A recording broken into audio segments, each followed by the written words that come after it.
And this is Jim Garman. Uh, Hello, tell us who you are.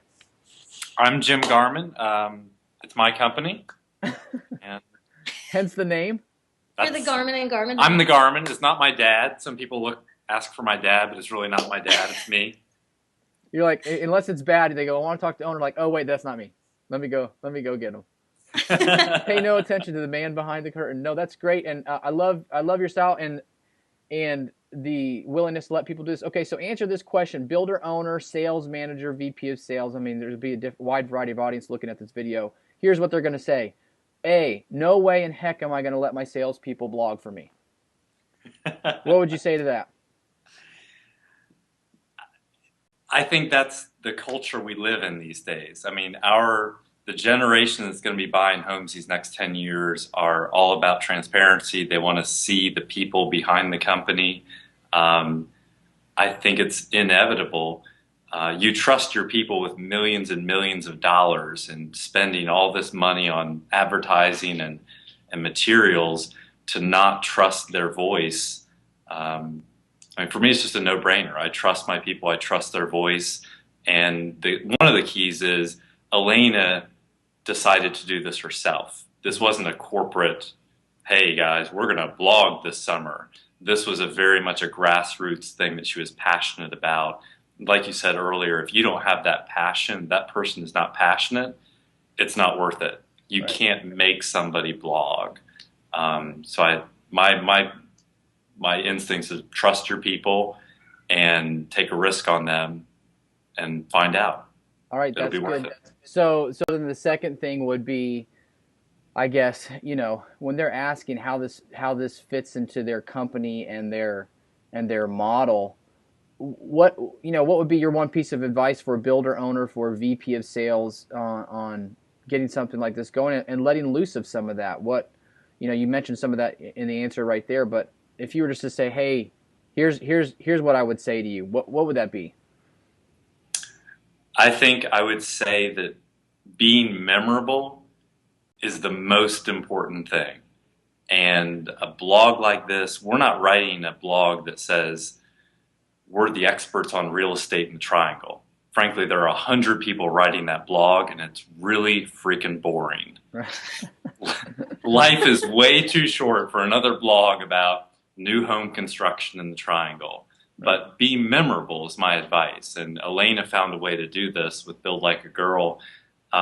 Marketing is about being memorable. And being memorable sometimes means taking a few risks. It means, Elena's blogged about some tough issues. I mean, there were transom windows that I she saw wanted in that. the bathroom that, she wrote about how frustrated she was that those transom windows weren't installed. Right. And I think at a larger company, that blog entry may have gotten censored. But I think her I'm pretty much the readers, whole blog in some of the larger companies would have gotten censored, but just throwing that out there. I, You it's, can't you can't use smartass in a blog. Legal jumps all over that stuff. I wanted it to be real. I Hey, told my I'm telling you, I'm with it. I like it. it's a definite risk, but it's gotten so much favorable feedback that my recommendation would be try it. I mean, people, there's nothing to lose.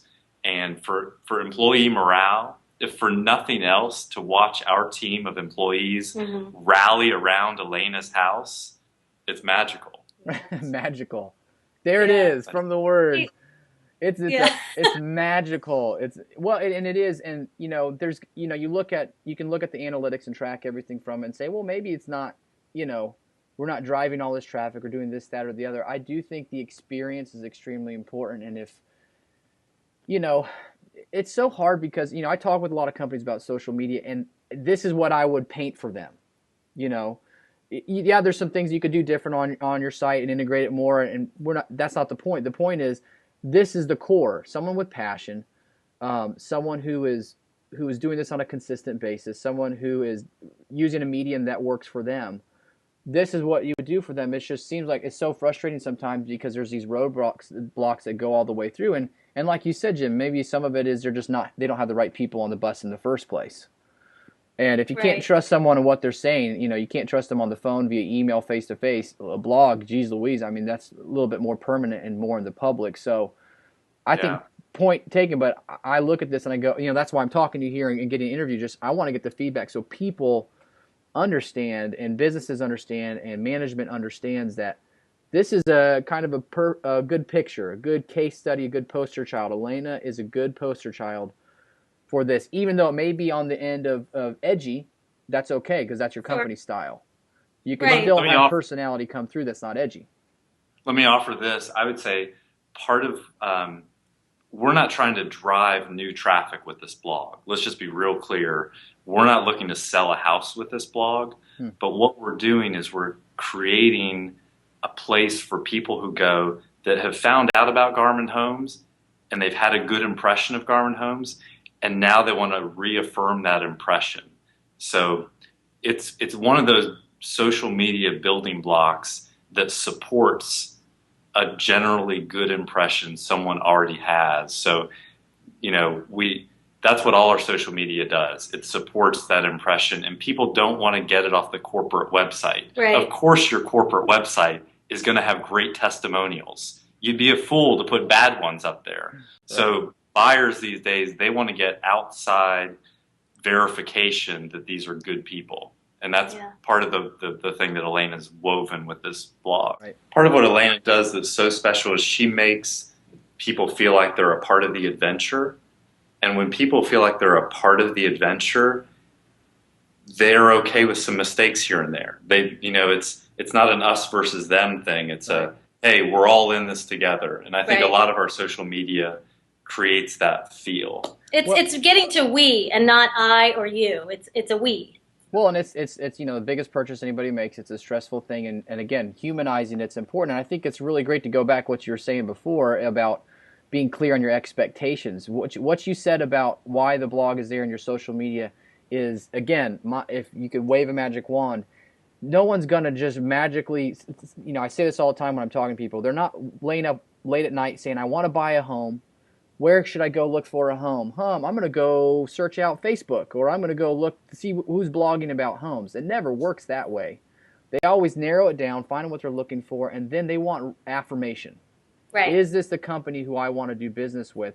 And when you said, that's the goal, it's like, ding, light bulb goes off, because most people look at it from a return on investment.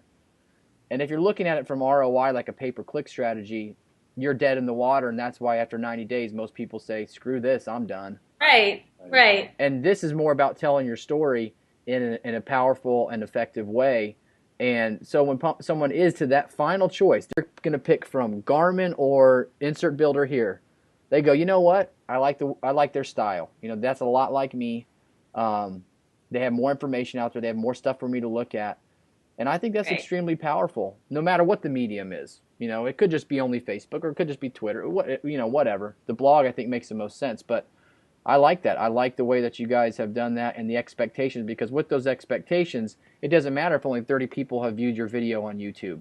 It's a success because it may be the exact 30 people who you want to look at it. Right. And for the next 5 years, you can send people links to that video, or links to the blog. Once you put these things out there, you just need to insert them into your sales process. Right. No, I think that's great. Okay, well, we'll cut this short. I say short. We'll cut it to where people will digest it and look at it. I appreciate you guys taking the time to do this interview with me. Elena Money, she's at buildlikeagirl.biz. Jim Garman, owner, one of the owners, or the owner, right? The owner. The Garman in Garman Homes, Not his dad.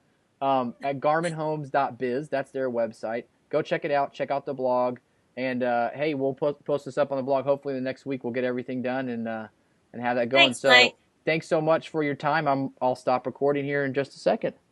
Okay, thank you. All right.